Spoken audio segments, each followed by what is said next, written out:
Good morning. Thanks for having me. Yeah, I work for the Salvation Army, and we provide humanitarian support to asylum seekers who are in offshore processing, so Nauru and Manus Island.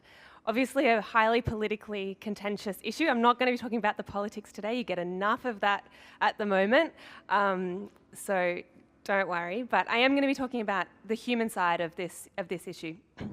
So I've got notes because otherwise I'll waffle, because I could talk about this all day. I'm very passionate about it. But I'm not an official spokesperson for the Salvation Army, so I'm not sharing their views today. I'm sharing my own personal views.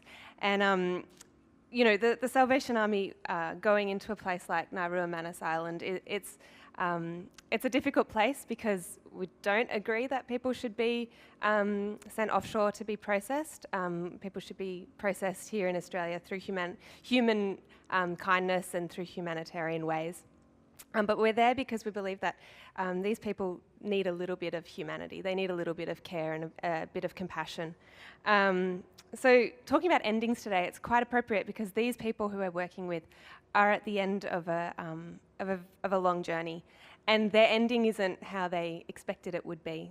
A lot of them have come from some of the most difficult places you can imagine, just sitting and talking with these people. I've been fortunate enough to have been invited into some of their houses while they're on bridging visas, and you know, these people, they've got nothing, they're hardly getting any money, and they'll cook you amazing food, and they'll tell you these stories, and their stories are just incredible.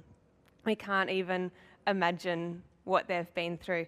And so for them, getting on a boat and coming to Australia is not a choice.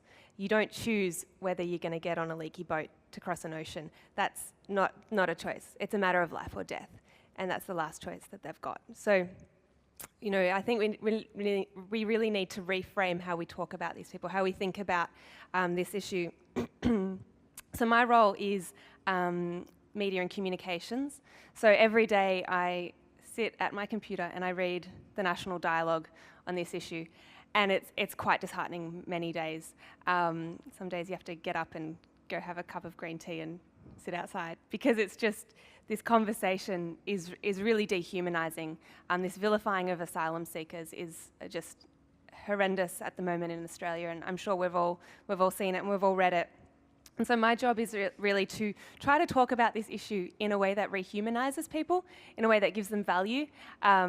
Talk about asylum seekers as human beings, not as boat people, not as illegal immigrants or queue jumpers.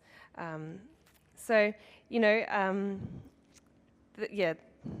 we have an opportunity in Australia to reframe the way that we're talking about this issue, and really reframe the conversation. And I think as we begin to do that,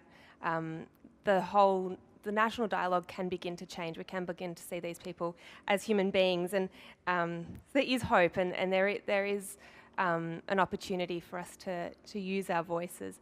And that's really why I got into all this work, into working for humanitarian programs, is because I lived in Southeast Asia as a kid, and I saw a lot of poverty, and I saw a lot of what individuals can do, how individuals can actually you know, not be the white hero, but go into situations and help people and enable them and empower them to try and live a better life. And you know, that's what I want to do with this issue in Australia. I've done a lot of work in grassroots organisations with homeless people or people in Africa, and that's easy because there's hope there. But with this issue, it's working against a government policy that's very, very difficult.